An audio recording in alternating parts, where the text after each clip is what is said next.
What's going on, guys? It's Cimoooooooo, and welcome back to the top 100 Yu-Gi-Oh cards of all time. Now, if you guys missed the last video, you missed a lot, so definitely check that out. I'll have the link on the video as well as down in the description. But basically, just to give you guys a quick catch-up, we're covering some of the strongest, craziest, most absurdly powerful cards in this game's history. Basically looking at them for how powerful they were back in the day, as well as in the current format, more so leaning towards the latter end of that scale. Now, it is completely subjective, but that's what makes it fun, and I can't wait to hear what you guys have to say in the comments. And before we get into it, big shouts to all of my patrons and YouTube channel members as always for their continued support. If you want to help support the channel yourself, hit the join button down below or check out the links in the description. But without further ado, let's go ahead and get right into it. Starting off with number 80, we have Last Turn. Now, Last Turn is a card that I am so happy is banned because the amount of degenerate bullshit that manifested from this card's existence was just so annoying. So this card basically made it so that if you drew it, it basically made it so that the game was going to be one turn. And most of the time, people would manipulate it to kind of just basically say, oh, I'm going to make it so that you are basically never going to be able to win the game because I'm going to manipulate it so that last turn just going to always resolve in my favor and you're just going to be completely shit out of luck. Not exactly a very fun and interactive card, and I'm very happy that it's gone, but you know, it's a card that is really, there's really no other card like it. I mean, having this final duel between two just gigantic monsters is something that's really neat, and it was another card that also forced a lot of draws in the game, which is another reason why people really just kind of really hated it, because no one really likes getting a draw, especially in a tournament level. Last Turn is one of these just really weird but really powerful notorious cards. I think it came out in something like Dark Crisis, so it's a really old card. Artwork's really badass, but again, just because of how infamous this card is, it had to make the list in some form or another. This is going to bring us on to number 79, and for 79, we've got Red Eyes Darkness Metal Dragon. This card is fucking crazy. I mean, you basically are just able to summon this pretty much for free, and then you're able to start special summoning dragons out of the graveyard, and it's recyclable, and basically anytime there's ever been a dragon deck in this game's history, Red MD has pretty much been a part of it because it's generic. There's really no reason not to play it, and especially back in the day with like Chaos Dragons and stuff, Red MD was just such a force to be reckoned with. I mean, this card was just a extremely powerful, extremely expensive card at that. And again, anytime a dragon deck ever comes into the format, people always ask the question, well, can I play Red Eyes Darkness Metal Dragon? Because that's how good this card is. Now, obviously, it does have its limitations, but the fact that it was so easily abusable, there were so many powerful loops with this card, especially in Chaos Dragons with stuff like Light Pulsar Dragon, it's just this extremely, extremely powerful and well-deserving of making a spot on this list. That is going to bring us to number 78, though, and for number 78, we've got Ultimate Offering. Oh boy, Ultimate Offering is a card that a lot of people are very, very weary about because this card, it's just crazy. I mean, having additional normal summons for your turn at the cost of a mere 500 life points. This is one of the first cards to ever actually get printed. I believe it was in the Yugi and Kaiba starter decks, and while it may have seemed rather innocuous back then, the more the game progressed and the more stuff like, you know, gadget monsters were released, this was a very popular card in gadgets because you would just summon a gadget, Ultimate Offering, summon another one, and then you add another one, and basically it was just this infinite loop that could generate you infinite advantage. And being able to just have a card that can manipulate the fact that you're breaking a core mechanic of the game itself in only having one normal summon, yeah, it may be a trap card, but very, very abusable for what it is, and a lot of people are happy that this card's gone. I'm happy that this card's gone, because this card was never fun to play against, even though, again, you know, by 2018 standards, maybe it wouldn't be too good, but anytime you're kind of playing with the mechanics of the game, that's a card that you have to be very, very cautious of, and Ultimate Offering definitely has a legacy that warrants that justification for still being on the ban list. This is going to bring us on, though, to number 77. Number 77, we do have another trap card that made the list, Torrential Tribute. Now, Torrential Tribute, I feel, had to make the list because it's one of the most generic, splashable, no pun intended cards to pretty much ever be in this game's history. Torrential Tribute, even to this very day, players have to be cognizant of the fact that if they play into something like Torrential any single time they summon a monster, they could just flat out lose. And what's so cool about Torrential Tribute is that it was limited for the longest time and originally debuted in Labyrinth of Nightmare, one of the very first sets to come out for this game, and it was actually limited to one rather quickly because of how powerful the card was. Slowly but surely, though, it made its way off the ban list, and now you can play 3 copies of it, but that's what's so crazy, that Yu-Gi-Oh! Has evolved to a point where you can play 3 copies of Torrential Tribute, and that still isn't enough to stop some decks, but people still have to be cautious because there are some formats where people decide to play something like Torrential Tribute because maybe it benefits their own deck to do so, because if you're playing something like, say, Burning Abyss, where all your monsters trigger in the graveyard and you don't really care if they die,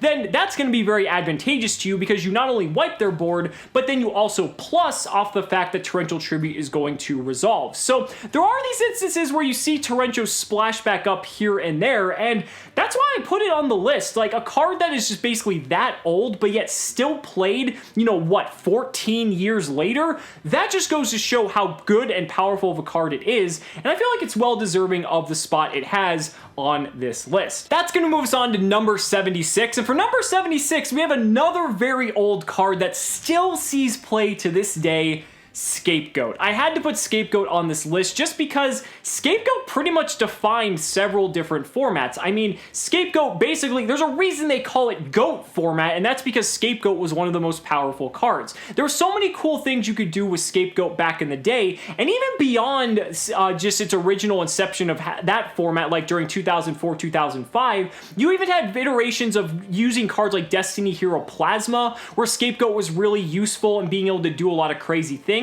And then fast forward all the way now to 2018, where Scapegoat is being used as a way to just have a 1-card Link 4, or to do all these absurdly powerful Link plays that, let's be real, shouldn't be allowed to happen, just because having a card that generates that much advantage on its own, even though it is a quick play, it does require you to not special summon for the rest of the turn, so it is kind of like a trap card in that respect, but the fact that it can be so offensive, especially now with Link monsters in the game, but also rather defensive, which is like what we would see back in GOAT format. Again, another card that's just that powerful over the years. I feel like it really deserved a spot on this list, and that's where it ended up. That is going to bring us, however, to number 75. Now, number 75 is a card that a lot of people really fear, especially in its pre-errata form.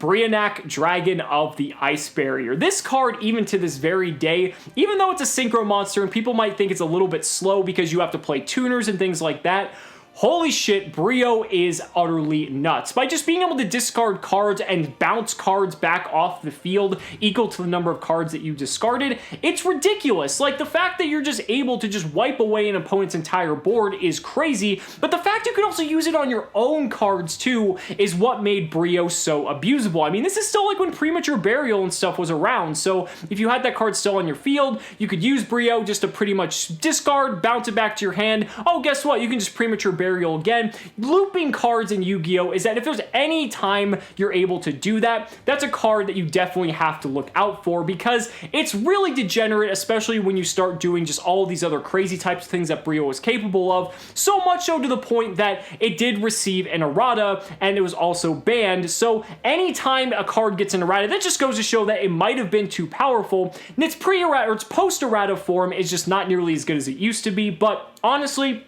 this card has a very lasting legacy. All the Dragon Ice Barrier cards do, but I think Brio has a much more lasting impact than Trish. Even though a lot more people, you know, fear a card like Trish, I think Brio's honestly a lot better, which is why I have it much higher on this list. This brings us on to number 74. Now, number 74 is a card that, you know, I never really got to play back in the heyday, mainly because it was a prize card and it was, you know, a little bit expensive at a few grand.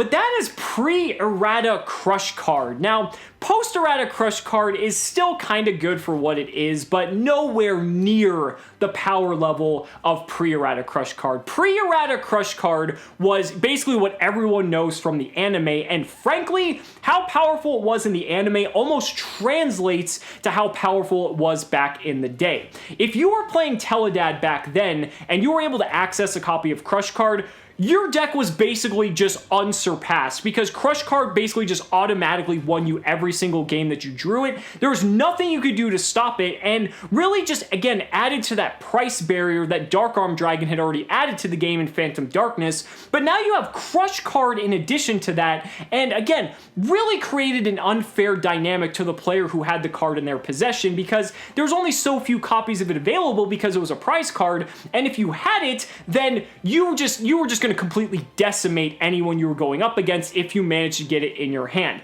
If you guys remember, when Crush Card first got reprinted outside of being a prize card, I believe it was in like a gold series, it was like several $100s because it was that good of a card. I cannot remember the time in a gold series there was a card worth nearly that much, but that just goes to show how powerful this card was. And yes, it's in post-errata form and nowhere near as good as it used to be, but having that sort of impact on the game, and hell, even the post-errata forms kind of sees play in Burning Abyss and stuff every now and then, it's still just so notorious. It's legendary. Crush Card is honestly legendary and definitely deserving of a spot on this list. Now that's going to bring us on to number 73, and number 73 is a card that's very near and dear to my heart, Spiral Double Helix. Now, Spiral Double Helix at first glance doesn't look like it's one of the craziest cards of all time, but it actually is. If you guys think about it, Spiral Double Helix is actually the reason we almost had our next Tier 0 format. The only Tier 0 format, at least in my view, that we actually had was Teledad. And the fact that Spiral Double Helix is basically the sole responsible reason for bringing us back to that time definitely warrants discussion. Now, Spiral Double Helix has one of the craziest effects in the game because, yes, you have to call something at random, even though it's like skewed probability because you can take an educated guess, and not to mention you've got cards like Drone and other things that can look at the top card of your opponent's deck before you have to call correctly. But the fact that you can basically special summon any in-archetype monster from your deck, or add that card to your hand, or special summon that monster from your graveyard, or add that card from your graveyard to your hand, that is like way too much for one card to do. And if you take that outside of Spiral and put it into like any other archetype, it's going to be equally as broken in those archetypes as it is in Spiral. So looking at all that together and the fact that, again, it pretty much almost brought us back to the point of a Tier 0 format. Remember, look at YCS Dallas. Look at YCS, I believe it was one of the ones in Europe, but it had 27 and 29 top cut slots of top 32. If that's not Tier 0, I don't know what is, and that is the long-lasting history that Spiral Double Helix has in our game. This brings us on though to number 72, and for number 72, I've got Aether the Heavenly Monarch. Oh my god, this card is crazy. Now, I love Monarchs, I'm really not gonna hide that, but I'm not really trying to be biased here. This card is just nuts. It may be a tribute summon monster, but what you have to realize is this was a tribute summonable monster that could disrupt your opponent during their turn by tributing their monsters in tandem with something like this Monarch Stormforth, which was a card you could not play around whatsoever, and just dropping Aether on the field, you just had such a wide array of effects at your disposal. I mean, you could summon Kuraz and basically turn your Aether into like a pot of greed. You could use Kuraz to pop your opponent's cards. You could summon an Erebus. You could summon another Aether to just go for massive amounts of damage and OTK your opponent. And the fact that Aether wasn't once per turn, you could drop multiple Aethers on your opponent if you had the resources to do so. There is just so much power behind this card. There's a reason it's on the limited list, and that's honestly just because Monarchs were so dominant, and Aether was honestly the reason for this. That's why they hit this card, and that's why Aether had to make it onto this list in some form or another. But that's going to bring us to our last card of this video, number 71, Spellbook of Judgment. Spellbook of Judgment, for anyone who played back in Spellbook, Dragon Ruler format, or any iteration where Spellbooks were one of the best decks in the game, Spellbook of Judgment was the reason that deck was over the top. If you have a card that can generate you like a +6 or a +7 or whatever kind of just absurd amount of card advantage that should not honestly be allowed for a trading card game, that is basically just Spellbook of Judgment in a nutshell. The amount of sheer advantage you were able to generate off of this card was just maddening, and basically was the reason why you'd be able to just kill your opponent, because you had so many cards at your disposal, they weren't going to really be able to just out-resource you. Resources are one of the most important aspects of this game. We've seen that through several different, iterations of formats, and Spellbooks are really no different. Now, I think by today's standards, if Spellbooks existed, and even if Judgment were, legal again, I really don't think it would make too big of an impact, just because I think Spellbooks in general have kind of just gotten completely power crept by some of the crazy stuff we have now, but that really doesn't take away from the legacy that Spellbook of Judgment had. Remember, this is one of the most expensive cards in this game's history on release, alongside stuff like Mecha Phantom Beast Dracosack and Big Eye, because basically they all came out around the same time. So if you wanted to play one deck, you had to have some cards, and then if you wanted to play Spellbooks, you had to have Judgment. And Judgment was really the card that just made the deck all come together, and without Spellbook of Judgment, I don't think it would have been the tier 0.5 to tier 1-ish deck that it was in its prime. So that's gonna wrap up another video. If you guys thought that was crazy, there are still plenty of other absurdly broken cards we have yet to discuss, so be sure to stick around, and I really can't wait to hear what you guys have to say down in the comments below. So guys, thank you so much for watching the video. Be sure to like the video as always, subscribe to the channel for more amazing Yu-Gi-Oh content, and if you found this video entertaining, consider backing me on Patreon or becoming a YouTube channel member, because just by showing your support in any way that you can, you're investing in my ability to continue bringing you amazing Yu-Gi-Oh content. So thanks so much again, and we'll see you next time.